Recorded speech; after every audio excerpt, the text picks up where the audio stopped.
नदी किनारे दो लोग बैठे मछली पकड़ रहे थे। दोनों बड़े उत्साह में थे और जल्द से जल्द कोई बड़ी मछली पकड़ना चाहते थे।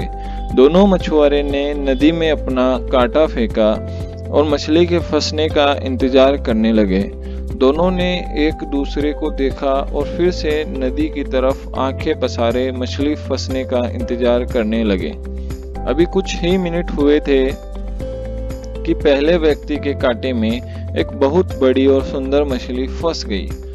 उसे देखकर वह बहुत खुश हुआ और दूसरे मछुआरे की तरफ देखते हुए उसने अपनी खुशी जाहिर की। उसने अपने पास रखे एक बड़े से डिब्बे में उस बड़ी मछली को रखा और फिर से एक कांटा नदी में फेंका। इतने में उसके कांटे में कई छोटी छोटी मछलियां भी फंस गई। वो खुश था। करीब 1 घंटे के बाद दूसरे व्यक्ति के कांटे में एक भी मछली नहीं फंसी। इसलिए पहले व्यक्ति ने कहा कि अगर कोई मछली नहीं फंस रही तो वह उसकी मदद कर सकता है, लेकिन दूसरे मछुआरे ने साफ मना कर दिया। कुछ ही देर में दूसरे मछुआरे के कांटे में भी एक बड़ी सी मछली फंस गई। उसने 2 टूक उस बड़ी मछली को देखा और फिर से नदी में फेंक दिया। ये देखकर पहला मछुआरा बड़ा हैरान हुआ, लेकिन उसने कुछ नहीं कहा। देखते ही देखते दूसरे मछुआरे के कांटे में कई बड़ी बड़ी मछलियां फंसी, लेकिन उसने उन सभी मछलियों को नदी में फेंक दिया।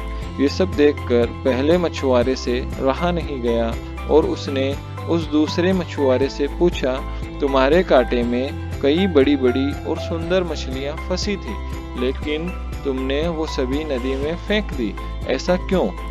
दूसरे मछुआरे ने जवाब दिया, वो सभी मछलियां बहुत बड़ी थी। मेरे पास उन्हें पकाने के लिए कोई बड़ा बर्तन नहीं है, इसलिए मैंने उन्हें नदी में फेंक दिया।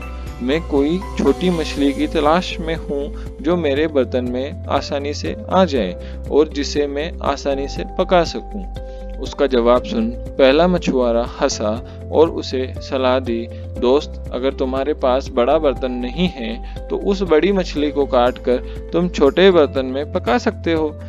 दोस्तों, हम में से ज्यादातर लोग उस दूसरे मछुआरे की तरह ही हैं। एक बड़ा लक्ष्य हासिल करने की जिद में हम अपनी राह में आए छोटे छोटे मौके और अवसर को नजरअंदाज कर देते हैं। जिंदगी में मिला हर मौका हमें खुशी से स्वीकार करना चाहिए और रास्ते खोजने चाहिए कि कैसे इस छोटे अवसर को बड़ी जीत में बदल सकें।